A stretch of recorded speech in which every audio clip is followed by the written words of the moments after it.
So, our next speaker will be discussing sustainable, accessible tourism.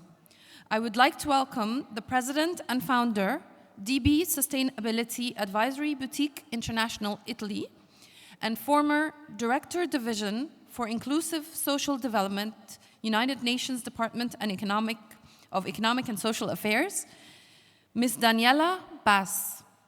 Good morning. Is it a good morning? Yes. Energy. Yesterday evening I saw that you were sort of half sleeping. You have no excuses now. You had a whole night to rest. So, I have been rehearsing what I'm going to share with you. I realized I prepared something that lasted about 45 minutes. And can you imagine they gave me 20 minutes? 20 minutes. Okay, so what I'm trying to do is to share with you these 10 pages I prepared, and I summarized them in about 2 pages to try to make it through. Now, I have a question. How many of you do not wear glasses or contact lenses? Do not. Thanks. Not many, maybe less than 10. Thank you. I saw you too. How many of you do wear glasses or contact lenses? Wow, quite a few. How many of you think, if you want to say it, if you don't, it's privacy and I respect it, but how many of you do have a physical, sensory, or invisible disability? Okay. Now, I would like also to ask those who raise their hands because they're wearing glasses or contact lenses, together with those who declared to have a physical, sensory, or invisible disability, to raise your hands all together. The majority. Now, isn't that interesting? Now, this is a pretty technical aid, a wheelchair.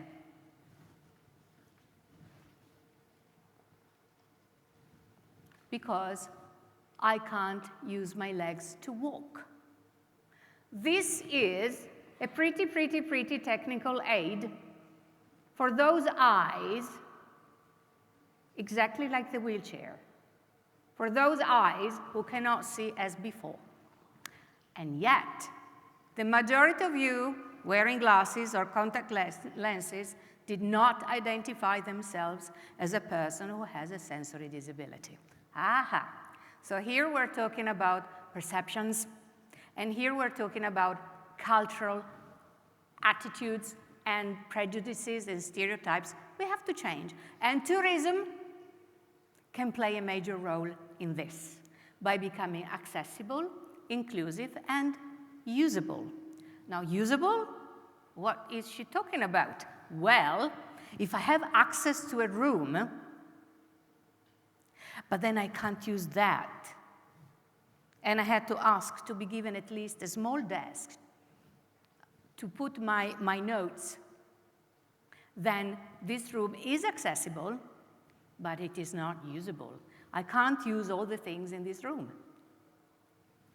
If phones are high, I have access to that room, but I can't have access to the phone. So it is not usable. So whenever we talk about accessible tourism, blah, blah, blah, ramps and braille and this and that, we have also to make sure that once we have access to a touristic place, we can also use whatever is offered by that place. Now, this wasn't supposed to be part of my speech, but by looking at us yesterday and today, I thought that maybe this was a point that I wanted to bring with you, to your attention, because this is what I call also as a certified journalist, raising awareness. This is raising awareness. It's not just talking about wheelchairs and ramps and tourists with disabilities.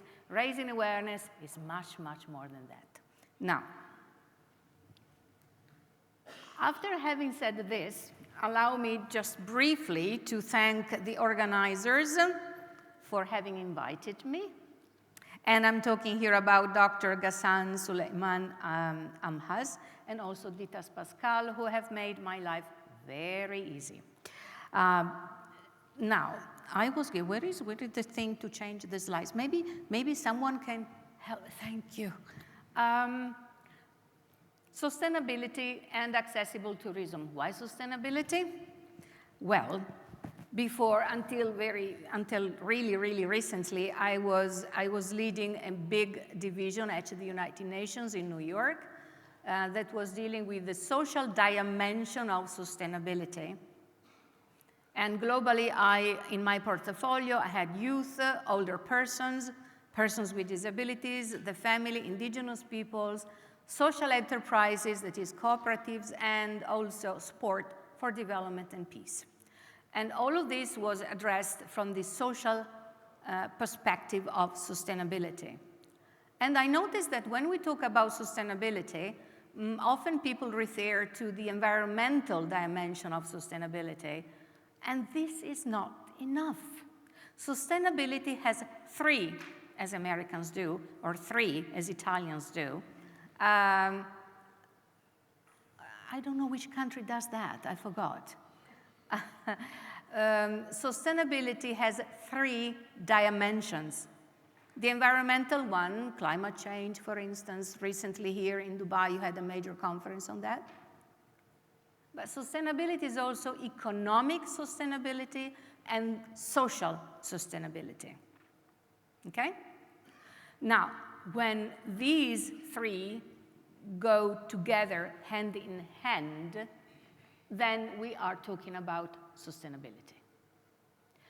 And tourism is something that is going to be benefited, and it is benefited by travelers and tourists, right? So we're talking about people, so we're talking about the social dimension of sustainability.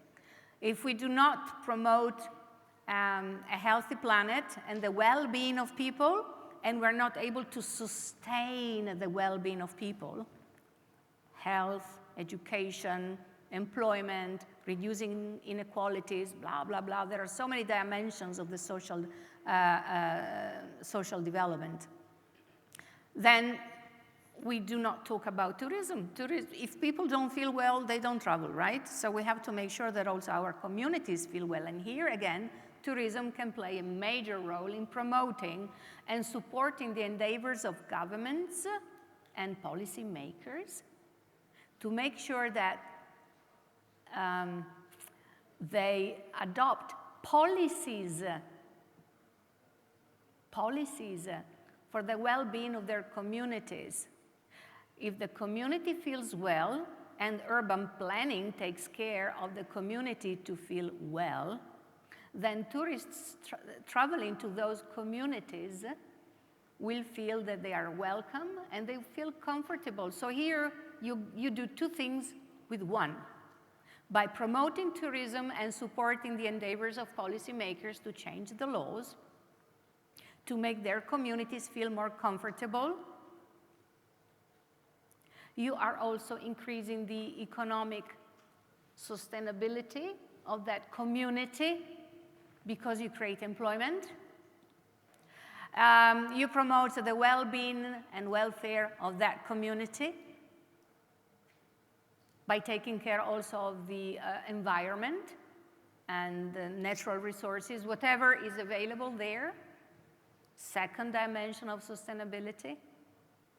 And of course, when people feel well from the social perspective, people are happier. You used to have a Minister of Happiness here too. And again, I'm not following my speech, but I wanted to give you some snapshots of why the social, the economic, and the environmental dimensions are one, and what tourism can do in order to improve the well-being of the communities in that country, and at the same time, by having properly done urban planning, accessible transportation, and serving the variety of needs of the community, automatically you're serving the needs of travelers and tourists with the disabilities coming to you. Okay, can you change the slide? Can you ring the bell when I have only 3 minutes left, please, because I'm losing track of time? Actually, I would like to go to slide, yeah, that's a good one. Good practices. Here I have to wear my glasses.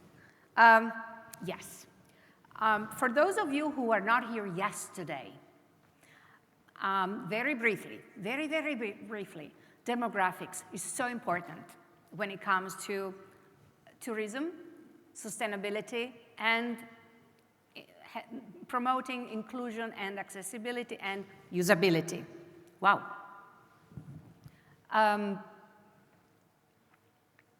Okay, in the year 2022, the United Nations dealing with population, the division of population, hi John, former colleague of mine who is the director of that division in New York, estimated that there are 771 million people who are older than the age of 65. You know that in the world now we are more than 8 billion people living on this planet, okay? So out of these 8 billion, 771 million in 2022 have the age, average age of 65 plus. In 2050, this group of older people will reach 16% of the 8 billion population, and by the year 2100, it will be 24% of people who are older than 60 years. 46% of this older population, I am in that group by now, but it's okay, of that population do have from mild to severe disabilities. And here I'm not even mentioning about disabling conditions that are not disabilities, but if you have arthritis, it's a disabling condition in a way. And I'm not even mentioning, as I used to when I was a broadcaster and I had my broadcast on tourism, I'm not even mentioning here people with reduced temporary mobility. Broken leg, you go playing tennis, ouch, you break your leg 40 days, you can't. Is your holiday ruined? Oh no, and I tell you why not. Women who are, you know, pregnant, traveling when you're in your 7th and 8th month can be exhausting and tiring. Does it mean that you can't travel or your vacation is ruined? No, and I tell you why. Or children, you know, in the prom and you go around with them and you travel and it's a nightmare.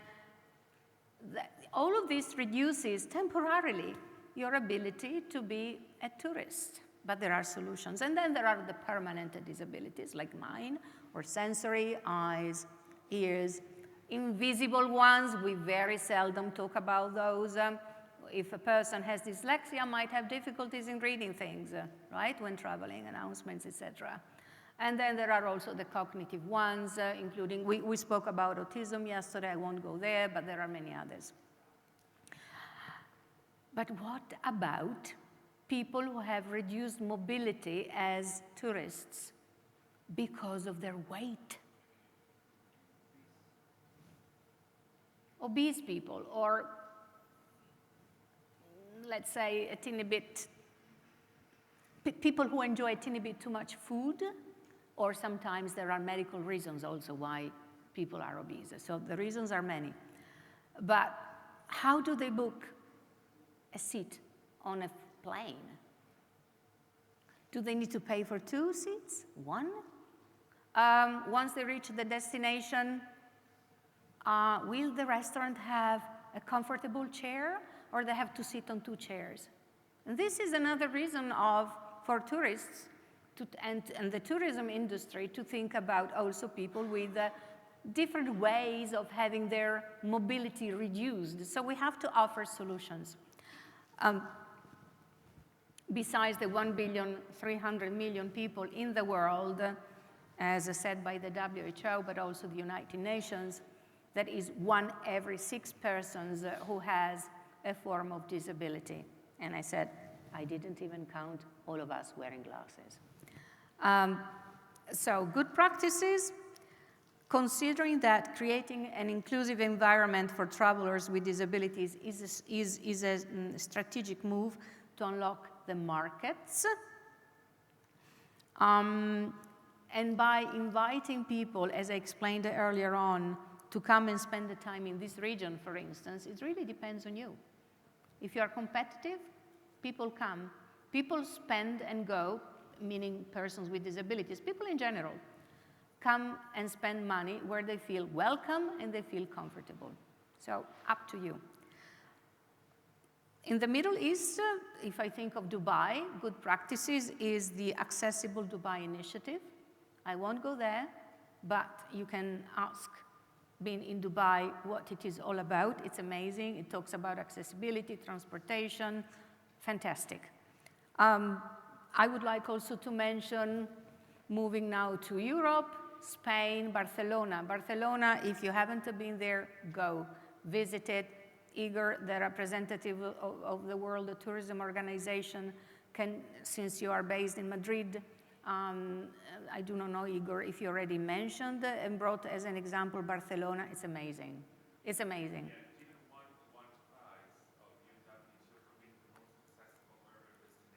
Yeah, maybe you can say that later with a mic so that also interpreters can translate it, but it's the best destination in the world right now for persons in the world, for persons with physical and also sensory disabilities. San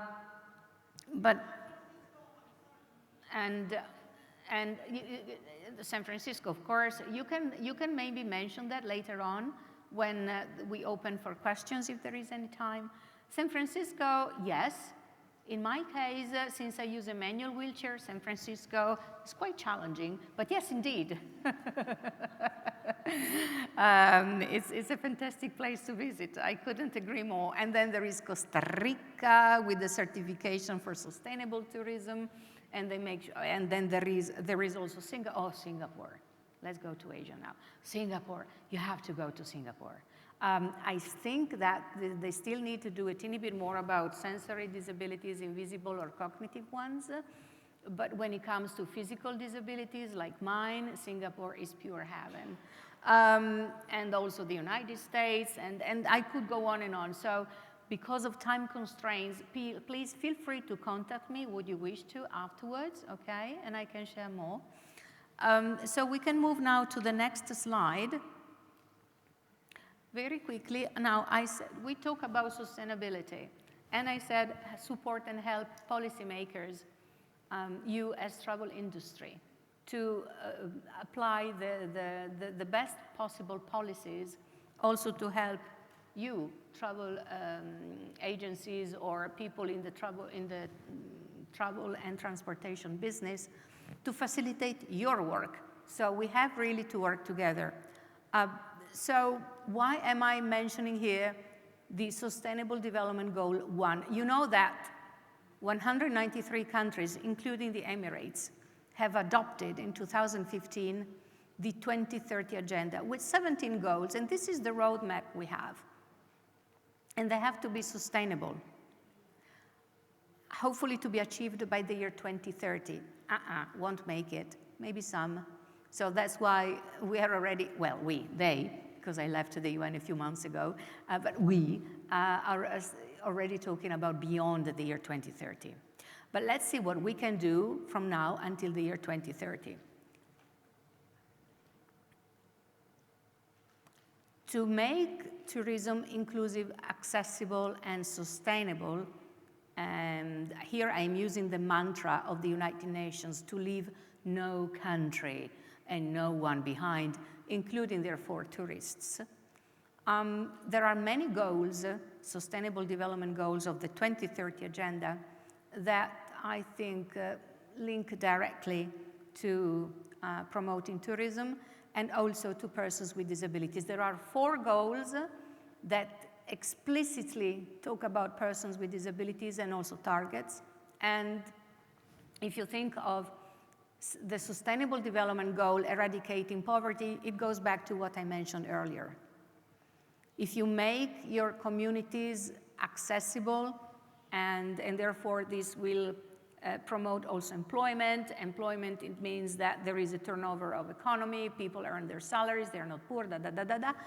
Tourism, therefore, can not only be ready to welcome any kind of tourists, doesn't matter what abilities they have or their age and so on, but can really, really, really make also their communities stronger and healthier and wealthier. So that's how we can also eradicate poverty. Sustainable Development Goal 1. Goal 10, it's reducing inequalities. Now, yesterday I've heard a lot about social media and digital technologies and yes. Let's keep in mind, though, that in many, many countries in the world, they don't even have the broadband. So let's not forget that this digital divide is causing inequalities even to tourists who want to travel abroad, but having not access to technology, and they want to maybe benefit of the information others can have access to, even to workplaces, places to go. If you have some forms of disabilities, we have seen some examples of genius, I think. Yesterday there is a gentleman. So, but how can you access to that kind of information if there is no technology or internet available in your country? So let's not forget about the importance to reduce inequalities, not only in terms of having access to places we want to visit, but also from this dimension, the communication dimension. Let's keep using also the traditional media, radio and television, and the majority of people in the world do have the mobile phone, even in the most remote areas. So let's benefit of whatever media of communication we have to raise awareness about what we offer to tourists with various kinds of disabilities who want to come and visit our country. Well, it goes without saying, I already mentioned earlier on, accessible and inclusive cities and human settlements, Sustainable Development Goal 11, designers, urban planners, and so on, needed to be encouraged for those who are not familiar with the importance of and the universal design guidance we have. So let's help them, because by helping them, we help us. Either when we become older, when we have small kids, or a disability, or friends come and visiting us, and we want to show them the beautiful place we are living in, okay? So accessible and inclusive cities, go and read the SDG 11. And the one I really love is SDG 17, partnerships. 3 minutes to go. Partnerships, okay? And this is exactly what we're doing. Let's partner with governments, business people, civil society, organizations of persons with disabilities. Please do keep in mind that, next please, having a disability doesn't mean that you are an expert on disability, or having a family member with a disability doesn't mean you are an expert. The fact that you give an aspirin and you can measure the fever doesn't mean that you're a medical doctor. So be an expert, and if you happen to be an expert with a disability, the better, because you also feel on a personal level what you're talking about. So, next slide. Conclusions. We have spoken about the importance of to interconnect inclusivity and sustainability to leave no one behind. We have the roadmap, the Sustainable Development Goals. We have the Convention on the Rights of Persons with Disabilities. And there are many other global treaties which also this region has agreed upon and has adopted. So as a travel industry and as persons with disabilities, let's help our policymakers to make this interconnection. The need for to comprise policies integration. So when we talk about sustainability, it has to be social, economic, and environmental, keeping in mind, of course, what are the interests of the travel industry and of persons who are traveling and have some form of disability or disabling condition. And the collaboration approach, of course, is very important for a lasting impact. Collaboration, governments, business people, persons with disabilities, their organizations, and so on. Can you go to the next slide, please? Recommendations? Well, an integrated accessibility assessment. It means that, again, whenever we do something to improve the community where we live so that tourism then and traveling and transportation from place to A to place B is easier for everyone, requires that we have to make an assessment, but it has to be integrated. Integrated? Yeah. Please do include persons with disabilities who are, first of all, experts, who happen to have a disability. Capacity building and awareness. Well, capacity building, we said that it means urban planners, architects, tourism stakeholders, traditional and social media, digital media. All of this is building the capacity to offer services and products that are usable and accessible. And this also raises awareness. And then foster the cross-sector collaboration. I'm repeating these things because we tend to forget. Governments and so on and so forth.